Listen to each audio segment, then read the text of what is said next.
بسم اللہ الرحمن الرحیم۔ السلام علیکم ورحمۃ اللہ وبرکاتہ۔ خنوخ کی انگوٹھی کا واقعہ۔ ان کی انگوٹھی پر یہ عبارت کندہ تھی: اللہ پر ایمان کے ساتھ ساتھ صبر فتح مندی کی علامت ہے۔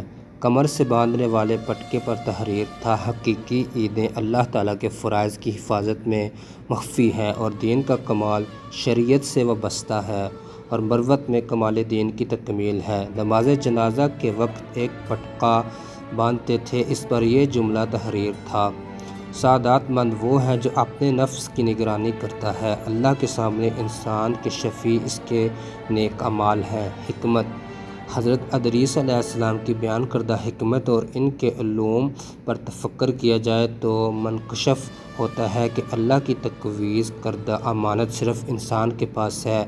امانت خلافت و نیابت کے علوم اور تسخیر کائنات کے فارمولے ہیں۔ ان فارمولوں سے انسان کے اندر تخلیقی صلاحیتیں بیدار ہو گئی ہیں۔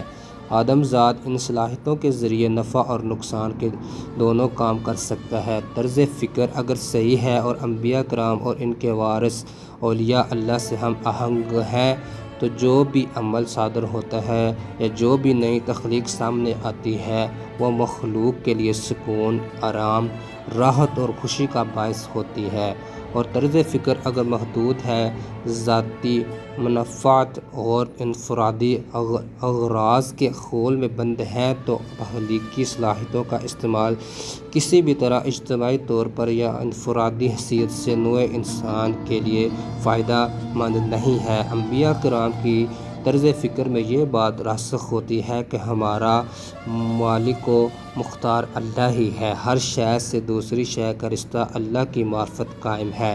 انبیاء کرام کی سوچ لامحدود ہوتی ہے۔ اللہ کی فرستادہ بندوں کی طرز فکر سے جو تخلیقات ظہور میں آتی ہیں ان سے مخلوق کو فائدہ ہوتا ہے۔ انبیاء کرام مظاہر پس پردہ کام کرنے والی حقیقت سے باخبر ہوتے ہیں۔ حقیقت میں انتشار نہیں ہوتا، حقیقت کے اوپر غم اور خوف کے سائے نہیں منڈلاتے۔ حقیقی دنیا سے متعارف بندے ہمیشہ پرسکون رہتے ہیں۔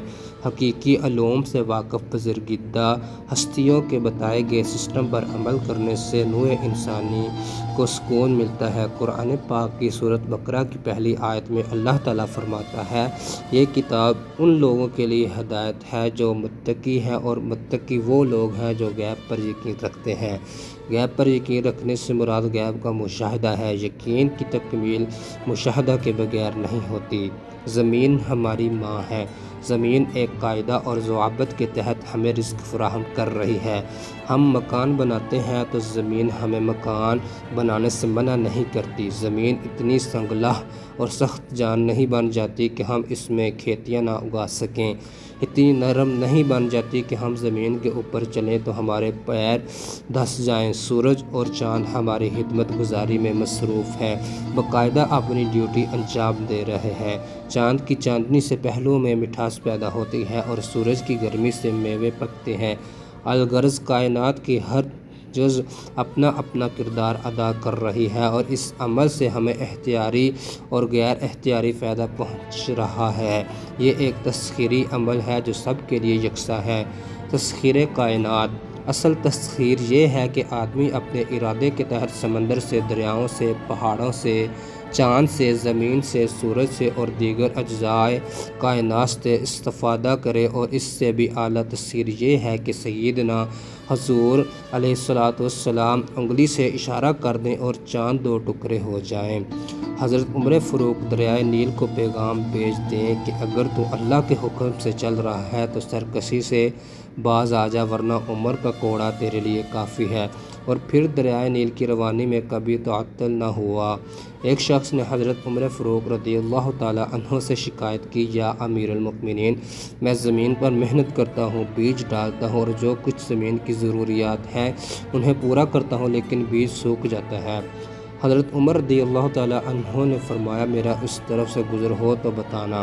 حضرت عمر جب ادھر سے گزرے تو ان صاحب نے زمین کی نشاندہی کی۔ حضرت عمر رضی اللہ تعالی عنہ تشریف لے گئے اور زمین پر کوڑا مار کر فرمایا کہ تو اللہ کے بندے کی محنت کو ضائع کرتی ہے جبکہ وہ تیری ساری ضروریات کو پوری کرتا ہے۔ اس کے بعد زمین لہلہاتے کھیت میں تبدیل ہو گئی۔ یہ ساری کائنات اللہ نے انسان کے لیے تخلیق کی ہے۔